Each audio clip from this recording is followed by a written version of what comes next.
Snapchat is a perfect example of this, right? They went from basically zero to complete market dominance on mobile messaging in a matter of 24 months. And it wasn't because Evan and the Snapchat guys had a ton of funding. They leveraged a ton of infrastructure that another company had built for them, which was Apple. They said, somebody else has built the infrastructure. How do we piggyback on this infrastructure before anybody else can to deliver a great consumer experience? So I want to bring you to another perspective where you don't have all these resources, because you talk about M-Pesa, but in Africa, most of the time you don't have VCs that are ready to invest in your company.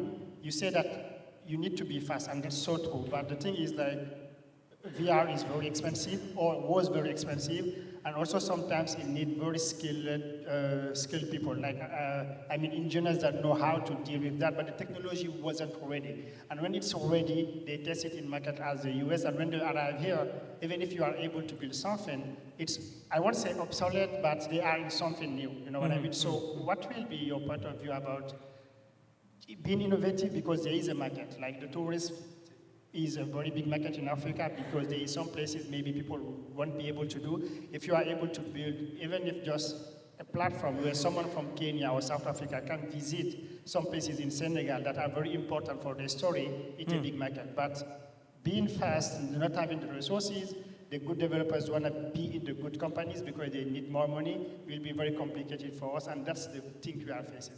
Right. So I want to make sure I'm understanding your question correctly. You're saying, how do you compete in a space that requires a ton of upfront investment? You want to be fast, but you don't have a lot of resources. Right. So this is where your creativity as a founder is really important. And I would argue that some of those constraints are actually really important for success, because if you don't have those constraints, people end up spending a lot of time and energy on wasteful efforts. So in the case of, let's say, an example, Snapchat is a perfect example of this, right? They went from basically zero to complete market dominance on mobile messaging in a matter of 24 months. And it wasn't because Evan and the Snapchat guys had a ton of funding. It wasn't because they were better engineers anyway, I can tell you that. But it was because they leveraged a ton of infrastructure that another company had built for them, which was Apple. Right? Apple had spent billions of dollars building and marketing a camera to the world. And so they said, well, it was all about speed, actually, in their case. They said, somebody else has built the infrastructure. How do we piggyback on this infrastructure before anybody else can to deliver a great consumer experience? And I find if you find yourself in such a scenario where you don't have, let's say, a ton of capital at your disposal, you don't have like some crazy tech background, then I would be looking for opportunities where you can piggyback on infrastructure that other large companies have built that have not been combined in a unique way.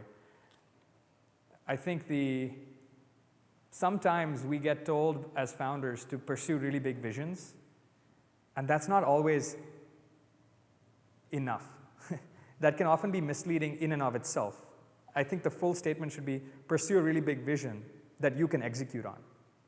Right? Because lacking that, you could go years, and I've met so many founders when I was at Kleiner who'd gone for years and years just chasing their first round of funding, or their first few customers, or their first product to market, because their vision was basically too far off and required too high upfront of an investment. Somebody who's actually really good at this, obviously, is Elon Musk, because he has really big visions, but then he sequences his visions in these layered steps of product and market risk, where the first step is much more manageable and within his execution before he goes for the final goal. Right? So if his end goal is to save us all and take us to like Mars, he started off basically with a much, much more constrained problem, which was, I'm going to put one satellite in low Earth orbit for less than $1 million. Right? That was within his scope, did not require like essentially convincing multiple government agencies that he should get the rights to multiple different parts of satellite infrastructure and space infrastructure that had been reserved for defense industries. Because he didn't have that credibility, he knew the upfront investment would take a little time. So what I'm arguing for is that you know there's a problem you want to attack, and you think it's worthy of building a business there. The right question is, what is the V0 of that? within your resources, within your execution, that sets you up for success, that compounds. And usually the starting point is like piggyback on the infrastructure someone else has built. And it's a good thing in software that there's this really important benefit we all get of being a developer, because there are huge companies in the world today trying to build products for you as a developer, whether that's Twilio or that's AWS, and whether that's Unity or Apple or Google, right? They're all trying to make it easier and faster and cheaper for people like you and me who have visions to get started and to prove that we're on the on-ramp to building really big businesses without having to roll all that infrastructure ourselves. I hope that helps. It's sometimes hard. Like I said, all startup advice is overfitting. So it's hard to generalize this for an audience this big, but if there are specific industries and so on, then I'm happy to talk to you after. So Yeah. Forbes describes you, Ubiquiti 6, as Anj and Ankit want to paint this world with AR data. So my first part of the question is, what do they mean by that? What do you mean by that? And the second one is 2018, you ran a test in San Francisco in Museum of Modern Art. If you can give us a little bit insight into that, because a lot of startups here are at validation phase. So that will be very insightful in terms of AR, VR, MR, and the role of content there.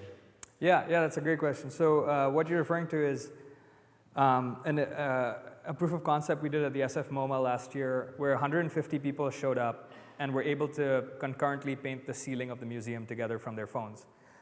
So it was a simple experience. Basically, you'd look through your phone, you'd see the entire ceiling, kind of like a Minecraft-style voxel field, and you could put up your own colored blocks, or you could put up a selfie. And when you would put it up, everybody else in the room would see that block being put up in that physical coordinate, precise to a few centimeters.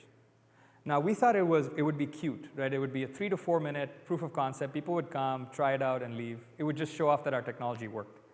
The average session length there ended up being 45 minutes. And these were 18 to 65-year-olds with no interest in gaming, going bazonkers doing this, because they just never experienced the kind of agency that you feel that way when you take your phone and put something up in space and a bunch of other strangers have to deal with it as if it was physical reality. So that was a moment for us when, this was at a time when, I won't name names, but the biggest companies in AR were showing off that they could have 5 people do something in a space, and they were really excited, and we just came in as a group of 12 people and showed that you could do this with 150 people. So what that unlocked for us was we ended up raising a $27.5 million Series B. I can tell you, the tech was not pretty. It was really hacky. It was really brittle, but it showed off that we had the right architecture in place, that we could pull it off given the right resources. It's kind of like, to his question, we just chewed off the first part that we could prove we were credible enough at doing to then unlock more capital. And what we mean, the press always writes about you in interesting ways, but what I think they're referring to with the paint the world with data is technically what we allow you to do is anybody here who has a smartphone can, in a few minutes, capture any physical space like this auditorium we're in. It could be the park outside, dorm room, living room. And then we recreate that as a one-for-one at metric scale as a 3D space. So we create a digital twin of any space. You don't need any hardware. And then we built a way for people to author any digital information in those spaces, precise to a few centimeters. So whether you want to create an indoor navigation guide, or you want to create a full-on multiplayer, massively multiplayer game, it's up to you. But we made those tools really, really simple to use. And lastly, we allow you to share that with anybody with a simple URL. So what we did is we built a way for people to create these shared persistent AR experiences that have only been possible in the world of video games, but now in physical, real-world spaces, without needing any new hardware, without needing decades of experiences as an interactive game developer, and without needing to publish anything as a standalone app ever again.